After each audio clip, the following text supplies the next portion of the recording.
Okay, we are live.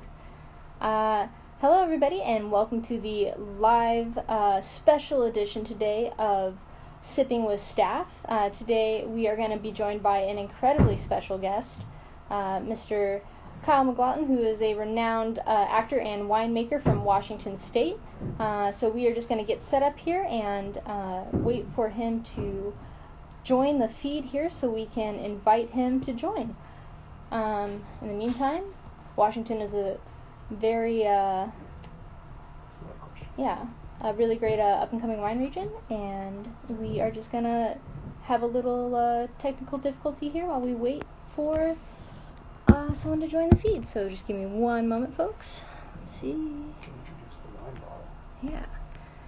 Let's see, as we see here, we have Pursued by Bear Wine, and going to... Here we go. Alrighty, let me just get Kyle in here.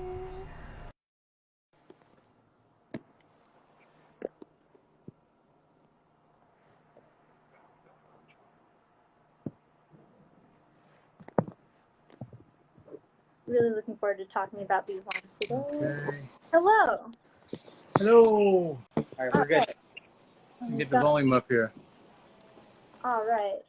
Let's see. Shelby. Yes. Hello, Kyle. Awesome. How are you? Fantastic. Thank you so much for joining me today on this really special edition of Sipping with Staff. It's so nice to be here with you. Fantastic. So Kyle, as some people know, you are a winemaker in Washington State since 2005 here. I just wanted to kind of maybe ask where your interest in wine started. Thank you very much. Well, first of all, thanks for having me on. Thanks for putting this together. I'm going to try and straighten my phone out a little bit so we can see. There we go. Okay. Yes, I know. I have some stuff in the background here. We'll have to take a look at it. I'm on wheels. There's the bear right there. Mm-hmm. More wine. There was another bear underneath there, but I think there he is. You can just barely see him. He's hiding. Anyway, so I'm a Washington State native. I grew up on the eastern side, what we call the east side, the best side of Washington State. Completely different climate on that side of the state. Hot, dry, desert, very little rain, really lots of river valleys, really good for growing things, in particular wine grapes, because the key about growing wine grapes is that you want to keep the moisture. You want to control how much moisture, how much water they get, which we can do really, really well on the east side. It's also super sunny, super hot, really nice area for producing those kind of big red varietals. So when I grew up, we didn't have much wine around. It was just mostly just fruit trees, fruit ranching, that kind of thing, and a lot of juice grapes, I guess. So anytime when you were a little kid and you opened the Concord grape juice or anything like that, most likely it came from Washington State. Time went on, and back in the late 70s was the very first winery developed on the east side of the state, and that was called Leonetti. And that was 77, same year I graduated from high school. I'm sure you weren't born yet, but it was a little while ago. And so that started the march of Washington, the drumbeat, I guess, for Washington wines, because they made some really, really good wines that I tasted along around, I guess, the middle 90s, and got really excited about something that was being made in my home state, particularly on the east side, which, when you're growing up and you're living in a place that's not that exciting, it's a pretty small town. I wanted to get away to Seattle and down to Los Angeles, but this gave me a reason to come back home, because I started to love wine, fall in love with wine, and come to find out they were making these really exceptional wines in my home state. And I was like, I think I want to be a part of that. And that started me getting more and more involved and learning more about what was happening in Washington State, to finally the point that I actually a guy offered to help me out in a partnership deal to make my very first vintage, which was 2005. That's awesome. That's great. I mean, that's just such a great history to have in your tiny little home area. Were you exploring wine regions before you kind of got to go back and experience the Washington wine in the 90s?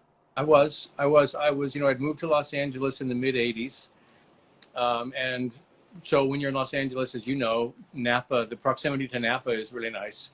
And at that time, you'd go up for the weekend and just all I would do is really drive around and explore the region, and drink wines. And I didn't really know what I was doing, but I knew that I was having a really good time and learning about a region that was making some really extraordinary wines. And it was very romantic, and it was really just a fun escape.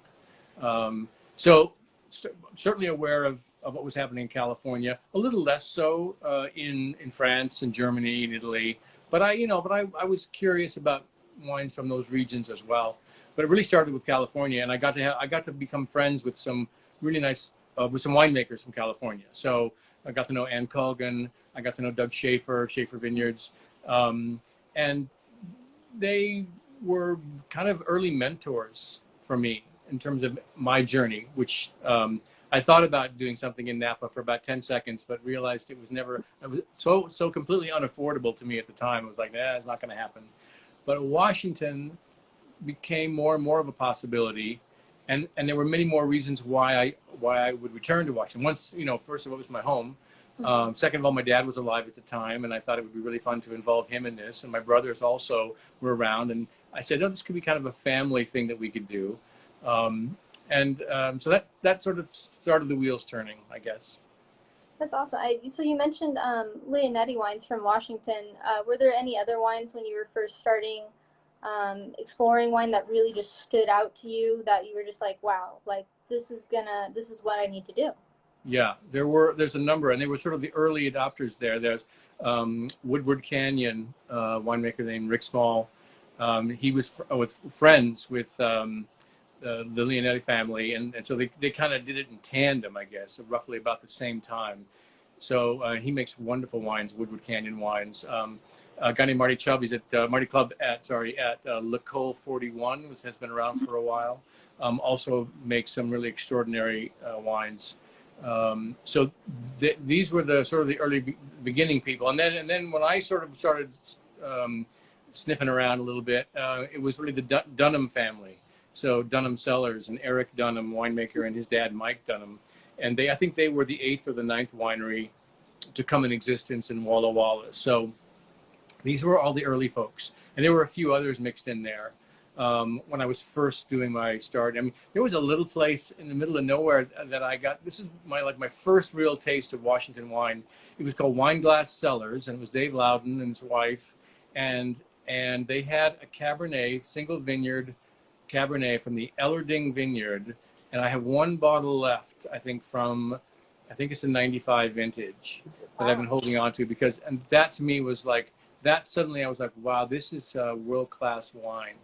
And that was my first exposure to it, even before Leonetti and any of those other ones. And so that got me excited that there was definitely quality possible in Washington State.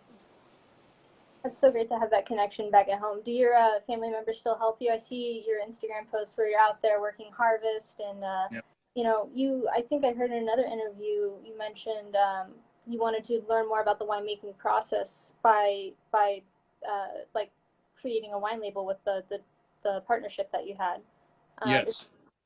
Is there anything over those years since you've had Pursuit by Bear that you feel has stood out to you that you've learned or was a great experience while doing it?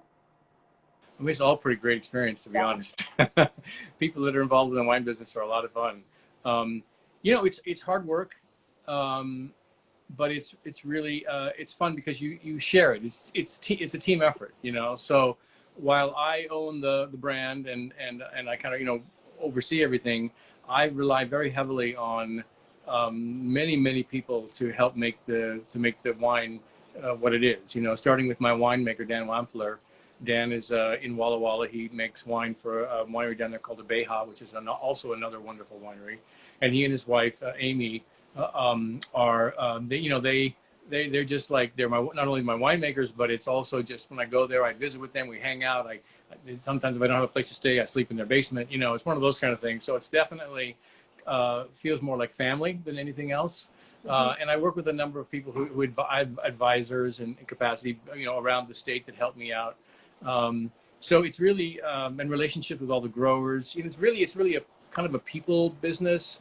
The process, of making wine is kind of a long, slow slog. From harvest to finally holding a bottle in your hands. It's a minimum of 3 years. So it takes a while to get this stuff going. So you want to have people along the way that you really enjoy their company, and I do. I'm grateful that I do. So that's pretty nice. That's so interesting how you describe the process of winemaking of being such a collaborative effort.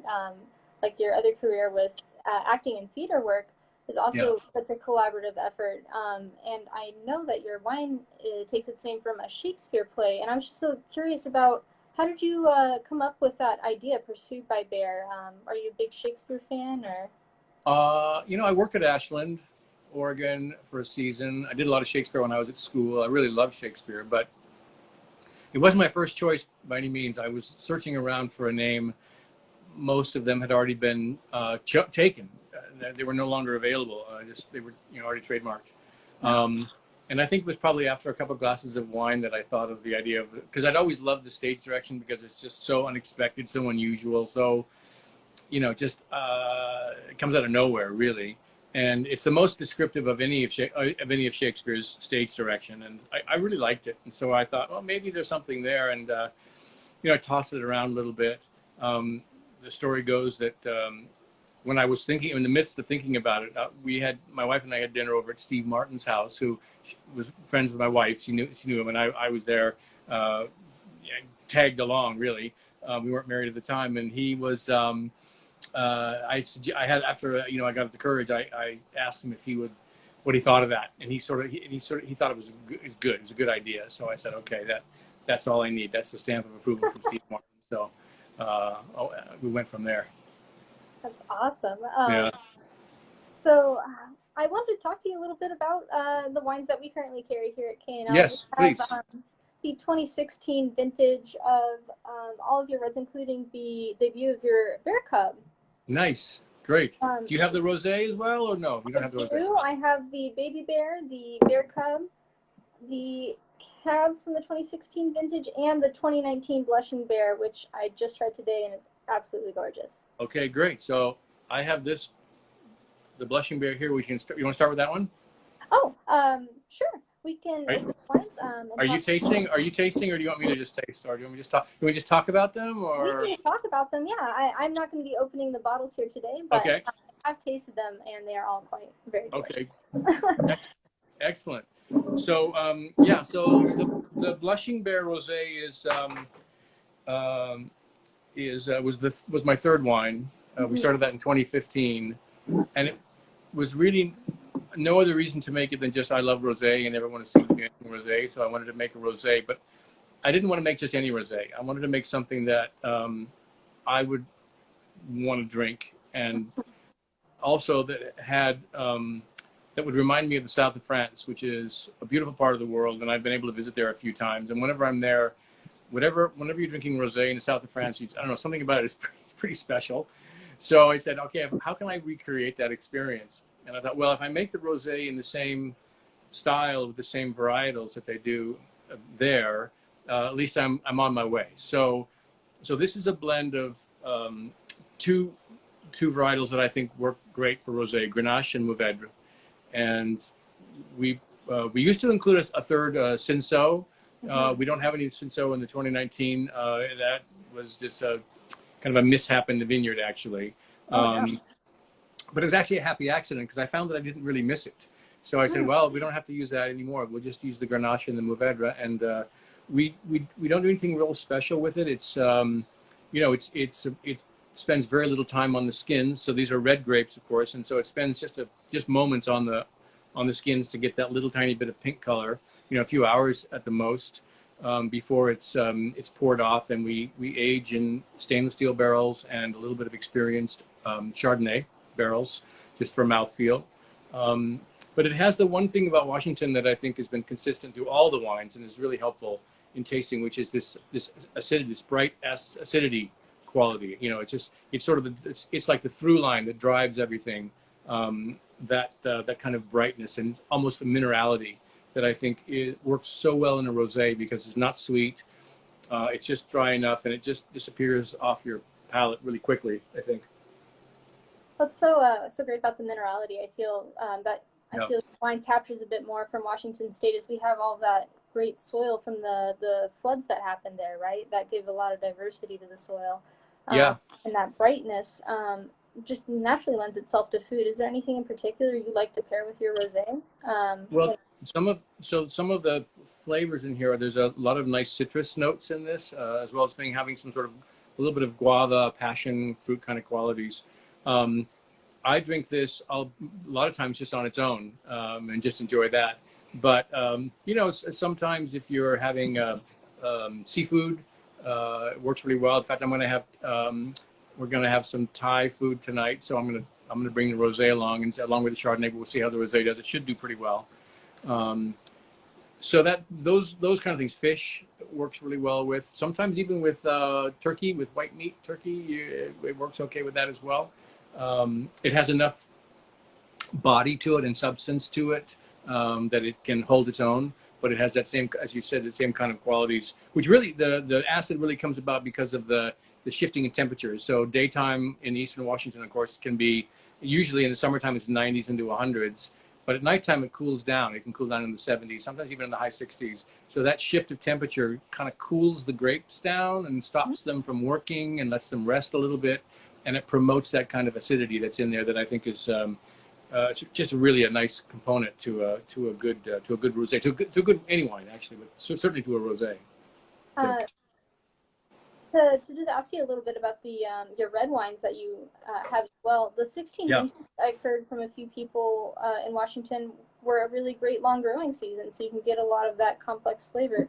How was the 2016 vintage for like your baby bear and your cab here? So they both were. I haven't seen it over here. They both were. 16 was a great year. It was a big year.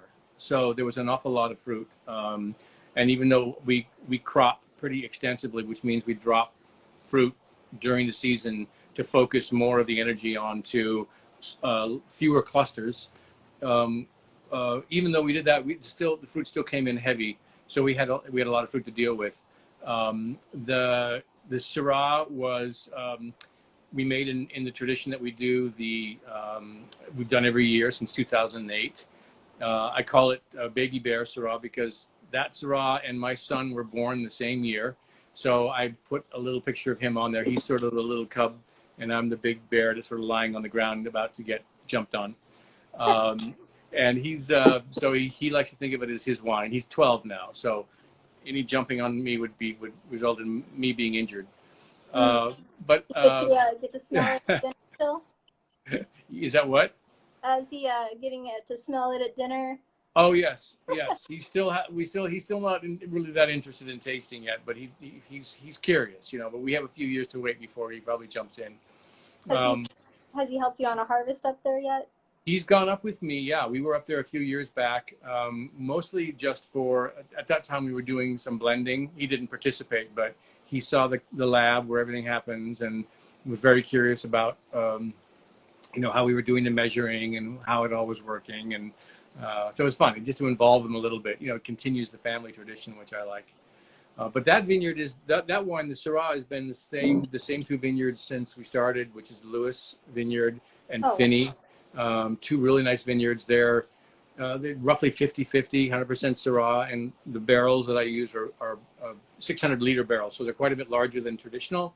And we leave it in the barrels for 28 to 30 months, which is considered quite long aging, but it does beautiful things to the Syrah, I think.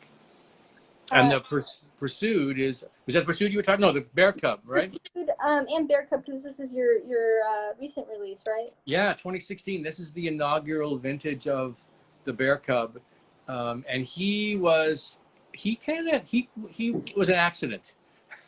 He was an accidental baby.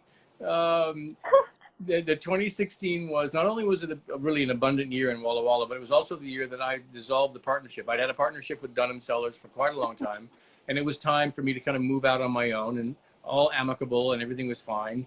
But what happened in 2016 is I got very excited because it was me. I was on my own now, and so I started sourcing grapes a little more than I needed because I was excited to try all these different vineyards and these different locations. And so I ended up with a lot more juice than I knew what to do with. I could have used it all in Pursued by Bear, but I would have made roughly 1,500 cases, which is 3 times the amount that I make, and that's what the market can sustain. So I thought and I thought and I thought, and it got too late to put the juice out on the bulk market. So I said, you know what, I'm gonna make a wine that's going to be more of an entry level wine for the brand. It's more expensive than what it should be. I mean, it cost me a lot more to make than the price, but I said I needed a way in, and so I developed the label, and it's been a real crowd pleaser. It's also an opportunity for me to return back to the original blend of Pursued by Bear. So when I started Pursued by Bear, I was having Cabernet, Merlot, and Syrah. And what happened was over time, I sort of phased out the Syrah from my Pursued by Bear. So this was a chance for me to add a little back in to the Bear Cub. And I think it makes it much more accessible. It's a very approachable wine right now, easy to drink, very tasty. And yeah, there he is. Yeah, very, very fresh. I just tried this today. It's too super fresh, and I'm looking Thank you. hopefully enjoying some with dinner too. So Good for you. thank you. I do have a question for you about. This is a question I like to just pose with people. I like to talk about wine as if it were a person, a song, a music artist, because I feel just wine speaks and resonates on so many levels, Yes. like people do, and they have a lot of character. If you were to pick for either all of your wines or one of your particular wines, is there a song or a music artist that you think of help personifies or embodies your wine when you drink it? I mean, I don't know why the Beatles just sort of leapt into mind. I think of them as, it's classic and yet modern. Mm-hmm. There's a little bit of something. There's something for everybody, really, in their canon. I find the Beatles songs, there's always a turn somewhere in the music that is unexpected, or a key chord change, or some direction that the song goes in that always sort of surprises me. And I feel like that is sort of also happens within my wines. They're made to be consumed now. They're made to age if you want to put them down a little bit. They're really balanced. They're elegant, I think. They're also sort of surprising, and they're powerful. And so, I would, if I were going to put music to it, I would choose something from the Beatles portfolio, somewhere in there and you could go crazy with. I mean, we can even put all the different eras of the Beatles here with the lineup that we have. It's true. It's true. I do have one more question for you. But besides when you're at home and drinking wine, when you're feeling not opening up a bottle of your own, is there another type of wine or beverage that you like to enjoy besides Pursued by Bear? I'm not much of a spirits drinker, although I really, I'll enjoy a nice margarita from time to time. I find the toll it takes is pretty severe the older I get. An occasional beer if I'm super hot or working in the yard. More often than not, I will find something from Washington, actually, and I will, I'm always curious about other winemakers and other wineries and what they're doing, and there's a number of them that I admire from Washington State, and I'm always curious about their new releases and what they're doing. So I'll go in and look. Drew Bledsoe makes a great wine called Double Back, and I'm kind of curious about that. And what's happening with him. Chris Figgins is another one. Avenia is a really wonderful producer as well. I like them. A little tiny producer called Solemn, Solemn, also making some really good wines. And then, my winemaker working at Abeja does some extraordinary stuff. He's got a Viognier that he does that I think is just outstanding. And so I'll drink Dan Wampler's wines and from Abeja, and I love what he does with that company. And then if I'm, I also have some friends in California. So if I'm, I tend to support people that I know. So Mark Aubert makes these wonderful whites and Pinot Noirs. I'll have a bottle of Mark on a very special occasion. Anne Colgan Cellars, will open a bottle of hers, or Continuum. I know Carissa Mondavi, Tim Mondavi's daughter, and she makes wonderful wine, and Doug Schaefer as well. So I tend to support, the people that I know. I like to drink friends' wines, I guess. And that's what's so great about wine. It's so communal, and the friendship that it breaks making it, and the friendship that you make opening it with someone. Yes, that's very true. Kyle, I was wondering if you would be taking a couple questions about some of your wines from some of our pleasure. viewers. Yeah, I'd be happy to help answer any as well. So okay, let's see great. here. Can you see the feed where they're asking questions, or is it just me? I can. They seem to go pretty quickly, but is there anything that popped up to you? Let's see. I think if I grab it here, I can see it. Here's one. What is your thought on drinking champagne outside of celebrations? Isn't every day a reason for a celebration? From Heather Joyful. Yes, it is.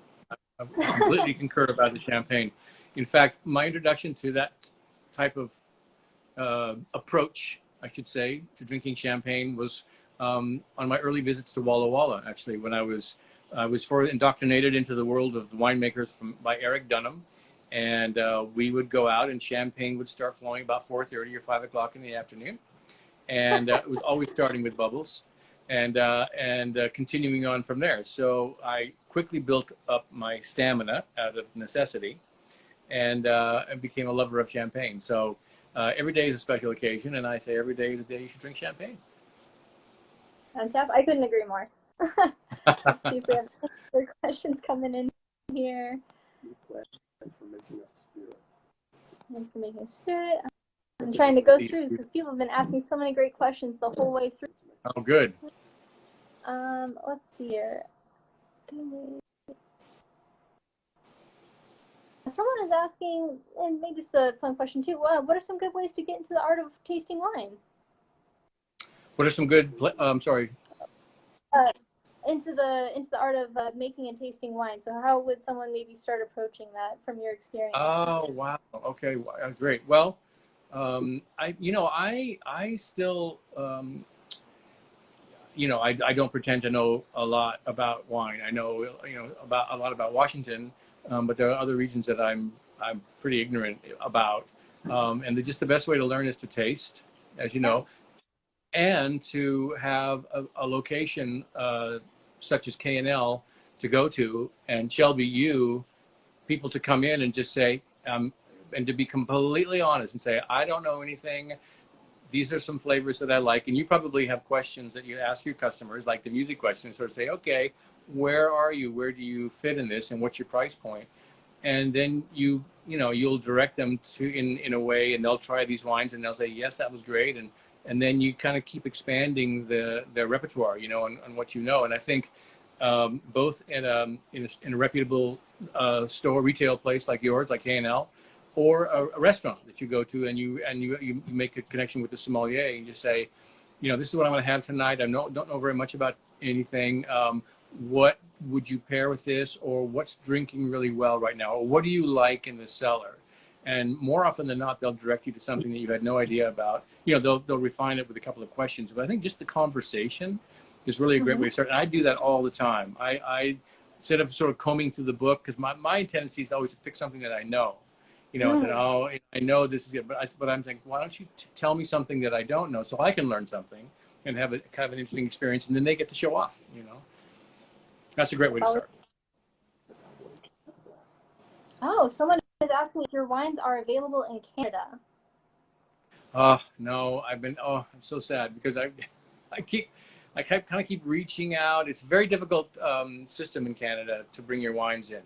The government has to basically approve them, and they buy them, and then it's like they get sold to the store, and then they get sold to the customer, and there's just a lot of hurdles to jump through, and I just haven't done it yet. I'm lazy. I am sold in Japan, in Tokyo, and the areas in Japan, and also in the UK. I've got I got a very nice distributor in the UK in London, and he works all the UK, and he can actually ship to some parts of Europe as well. Stannery Wines, but I haven't gotten to Canada yet. I'm so sorry. I know. Well, it's I love maple syrup. we do have another question that's coming in, Yeah. and this might be the last one here. Someone's asking, so we see Columbia Valley and Walla Walla. Where are your vineyards mostly located? Where you're sourcing from in the Washington Oh, area? yes. Okay, so yeah, so the Columbia Valley is a very large AVA, sort of in the eastern central part of Washington State. Within that, you have a lot of sub AVAs with really cool names, um, uh, and so I source some from the Yakima AVA, which was actually the first AVA in Washington State, first sub AVA, I should say. I also source from the Wahluke Slope. That is a little area that is, if you're familiar with Washington State, it's above the Tri-Cities. Nobody knows the Tri-Cities. Well, there'll be a few people, but it's a sort of a beautiful area near the Columbia River, because the Columbia River snakes through Washington and then divides Washington from Oregon on the southern portion. And there are vineyards all up and down the Columbia. Part of the reason for that is, as I said, it's super hot over on the east side of Washington, and being close to the river. In the evenings, there's cooler breezes, and they can take away some of that heat. That water source can take away some of that heat. I also source from a little area called Horse Heaven. Horse Heaven Hills. That's an area kind of above the Columbia River. Rumor has it. I guess urban myth is a better term, that there still might be wild Mustangs that live in this area, like in some of the ravines. And I like to think that's possible. I don't know if it's true or not, but I like to imagine that that's true. So there's a couple. I also from an area called Seven Hills, which is in the Walla Walla AVA. It's actually very close to Oregon, sort of borders Oregon. It actually might drop into Oregon, a little town called Milton Freewater down there. So I have an area that I source from there. So basically what I'm saying is I have little outposts all over the state. Part of that is because I think what they're doing there is really, really good. The other part is Washington can sometimes have pretty severe winters. And occasionally you could lose your grapes, you could lose your vine. Sometimes you can even lose your rootstock if it stays cold enough long enough. So while we don't have the kind of pests that we have in California, because of the cold, we do have the cold, and that can be problematic as well. Awesome. Well, Kyle, it's so great to hear from you about your wines today and learn a little more about Pursued by Bear, which are all available here at KNL. Yes. And yeah, thank you so much for joining this special edition of Sipping with Staff. Great. Shelby, it's been a pleasure to talk to you. Thank you for your continued support. You've been a big supporter for a long, long time. And we haven't met personally. It's like we're meeting here on Instagram, and I want to say thank you. So I'll be into the store and pick up something from you hopefully soon. I know we can't come in. You can do drop-offs, so right? Where are you with home sourcing? We are doing online orders for will call pickup and shipping and delivery. So great. All the options are to pick up some of these wines and try them yourself. Yeah, definitely. I highly recommend them. Thank you so much, Kyle. Have a great day. Thanks, Shelby. Take care. Okay. Take care, Shelby. Bye.